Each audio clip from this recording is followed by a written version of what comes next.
اب آخری لگنے کے بعد پہلے والا کوئی بھی سیٹ نہیں لگے گا۔ تو جب آپ اس طریقے سے باڈی بلڈنگ کریں گے تو آپ کی باڈی بہت اچھے طریقے سے اور صحیح طریقے سے بن پائے گی۔ بالکل یہی مثال ہے۔ اگر آپ نے تقویٰ سیکھنی ہے، آپ نے اپنے اندر ایمان کی وہ خوبیاں پیدا کرنی ہیں، تو اس کے لیے ضروری یہ ہے کہ آپ کسی پیر کامل کی بیعت میں آ جائیں۔ لیکن میں اپنی طرف سے ایک بات عرض کر دوں کہ صوفی بننے کے لیے آپ پہلے کسی کی بیعت میں نہ آئیں، پہلے آپ ان کی شاگردی میں آ جائیں۔ کسی کامل استاد، کسی کامل پیر اور استاد یہ ایک ہی یعنی قریب الفاظ ہیں، ان کا مقصد قریب ہے۔ تو آپ کسی پیر یا کسی استاد کی نگرانی میں آ جائیں، ان سے پھر وہ عبادات کے طریقے سیکھیں۔ اس طریقے سے جب آپ عبادت کریں گے تو آپ کے اندر تقویٰ بھی پیدا ہوگی اور گناہ سے بھی جان چھوٹ جائے گی۔ اب مولانا طارق مسعود صاحب نے صوفی بننے کے لیے جو بیان کیا، تو انہوں نے کہا کہ بھائی آپ جو اللہ تعالیٰ نے گناہ کہا ہے اس کو چھوڑ دیں اور عبادت کریں، آپ صوفی ہیں، صوفی بن گئے۔ یہ جاہل ہے۔ ظاہر علم کے تو استاد کہہ سکتے ہیں ہم اس کو، لیکن روحانی استاد بالکل نہیں ہے، جاہل ہیں۔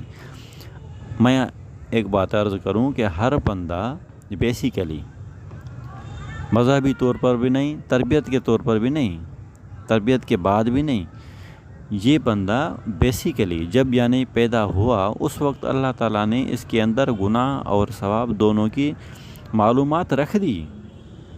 آپ کسی بھی جاہل کو بندے کو لے آئیں، اس سے پوچھیں گناہ کیا ہے، ثواب کیا ہے، وہ آپ کو بتا دے گا۔ یعنی ہر بندہ بنیادی طور پر جانتا ہے کہ گناہ کیا ہے اور ثواب کیا ہے، پھر اس پر عمل پیرا نہیں ہو پاتا۔ اس کی وجہ ہے، وہ ہے روحانی کمزوری۔ تو ہم جب کسی پیر یا کسی استاد کی نگرانی میں آ کر عبادت کرتے ہیں تو ہمارے اندر پھر روحانی قوت پیدا ہوتی ہے۔ اس کو روحانی قوت کے پیدا ہونے سے ہماری فطرت، ہماری طبع، ہماری طبیعت خود بخود گناہ سے الگ ہوتی جاتی ہے اور نیکی کی طرف آتی جاتی ہے۔ ہمارے پیر کامل، پیر فقیر سائیں عبدالخیر، بہت سادہ زندگی انہوں نے گزاری، بہت سادہ زندگی گزاری اور مزدوری محنت کر کے ہمیں سکھایا کہ حلال کی روزی سے زندگی گزارو، چندہ چوری سے خود کو بچاؤ۔ تو وہ فرمایا کرتے تھے، ان سے کسی نے پوچھا کہ آپ اپنے مریدوں کو سیدھا گناہ سے کیوں نہیں روکتے؟ تو آپ نے فرمایا کہ اگر میں کسی کو بولوں گا کہ آپ گناہ کو چھوڑ دو تو وہ نہیں چھوڑ پائے گا، کیونکہ ہر بندہ بنیادی طور پر جانتا ہے کہ گناہ کیا ہے اور ثواب کیا ہے۔ پر ہمارا جو طریقہ کار ہے وہ یہ ہے کہ ہم ان کو روحانی عبادات میں لاتے ہیں، پر وہ جب روحانی عبادات کرتے ہیں تو جب ان کے اندر اسپریچول پاور پیدا ہوتی ہے تو اس سے کیا ہوتا ہے کہ وہ خود بخود بندہ گناہ سے کنارہ کش ہو جاتا ہے۔ اور اصل طریقہ بھی یہی ہے، اور صوفی بننے کا طریقہ بھی یہی ہے، اور تقویٰ پیدا کرنے کا بھی طریقہ یہی ہے۔ نیک صالحوں کی بندوں کی صحبت کرنے سے بھی یہی چیز حاصل ہوتی ہے۔ تو آج کی جو ہماری گفتگو تھی اس کا لب لباب یہ بنتا ہے کہ صوفی بننے کا طریقہ یہ ہے کہ آپ کسی پیر یا کسی کامل استاد کی نگرانی میں آ جائیں، ان کی بیعت میں آئیں، لیکن بیعت میں آنے کی جلدی آپ مت کریں، کچھ عرصہ چھوڑ دیں اس کو، جب دل مطمئن ہو، کچھ نظر آئے تو پھر بیعت ہو لیں۔ تو آپ پہلے کسی کامل کی نگرانی میں آ جائیں، پھر ان سے رہنمائی لیتے ہوئے عبادت کریں، تو اس طریقے سے کیا ہوگا کہ آپ کے اندر روحانی قوت پیدا ہوگی، اس کے بدولت آپ کا دل، آپ کی فطرت، آپ کے خیالات، ان کی صفائی ہوگی اور آپ خود بخود گناہ سے کنارہ کش ہوتے جائیں گے۔ یعنی طریقہ یہی ہوا کہ کسی کی نگرانی میں آ جائیں، کسی کی بیعت میں آ جائیں، کسی کی شاگردی میں آ جائیں۔ اس طریقے سے آپ صوفی صحیح طریقے سے بن جائیں گے۔ میں نے اس کے متعلق جو خدشات تھے وہ بھی عرض کر دیے، تو میں سمجھتا ہوں کہ اب یہ کانسیپٹ جو ہے وہ کلیئر ہو گیا ہوگا۔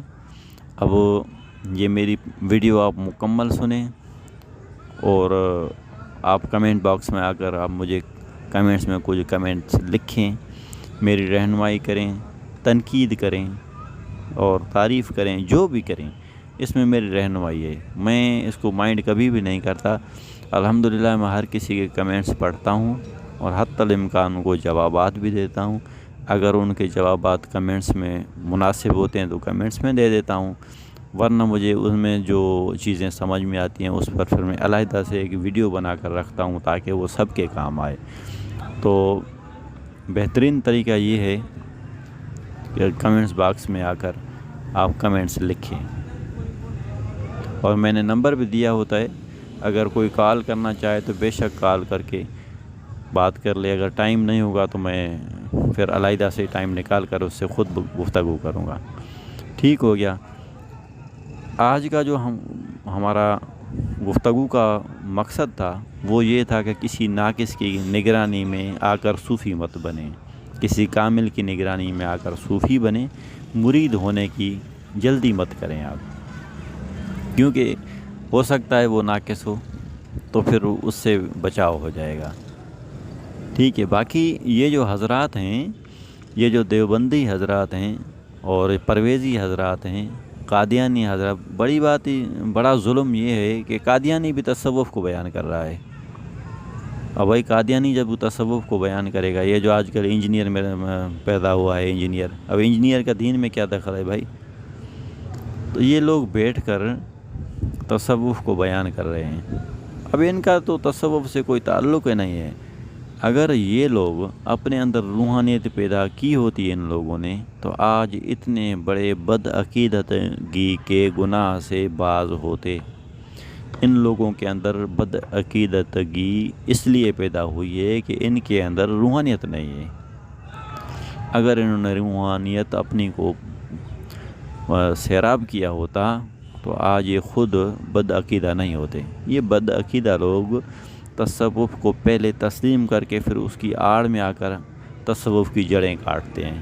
تو پلیز ان کو مت فالو کیجئے، کسی صوفی درویش کی صحبت کو اختیار کیجئے۔ ہمارے چینل کو سبسکرائب دل چاہے تو کر لیں، نہیں ہے تو نہیں بھی کر لیں۔ یہ ایسے الفاظ ہمارے زبان پر آ گئے، میں نے عرض کر دی ہے، میں کسی کو نہیں کہتا یہ چیز، کوئی ہمارا ایسے مطلب بھی نہیں ہے۔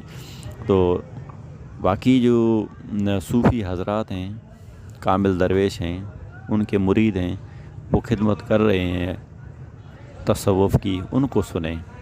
مولانا رومی رحمۃ اللہ علیہ کو سنیں۔ ہمارے اگر سندھی ہیں تو حضرت شاہ عبداللطیف بھٹائی رحمۃ اللہ علیہ کو سنیں، حضرت سچل سرمست رحمۃ اللہ علیہ کو سنیں۔ بہت کمال کے درویش ہیں، بہت اچھے طریقے سے انہوں نے ہماری رہنمائی کی ہوئی ہے۔ شاہ جو رسالوں کو پڑھیں۔ اگر آپ سندھی نہیں سمجھتے تو پنجاب کے یا دنیا کے کسی بھی خطے کے جو صوفی حضرات ہیں، ان کے جو ملفوظات ہیں ان کا مطالعہ کریں۔ آپ کے اندر ذوق و شوق پیدا ہوگا، آپ کو بہت مزہ آئے گا، روحانیت بڑھے گی، گناہ سے دل خود بخود کنارہ کش ہوگی، صوفی بننے کا طریقہ بھی پھر سمجھ میں آئے گا۔ تو آخر میں دعائے اللہ رب العزت میری اس خدمت کو قبول فرمائے۔ وما علینا الا البلاغ المبین۔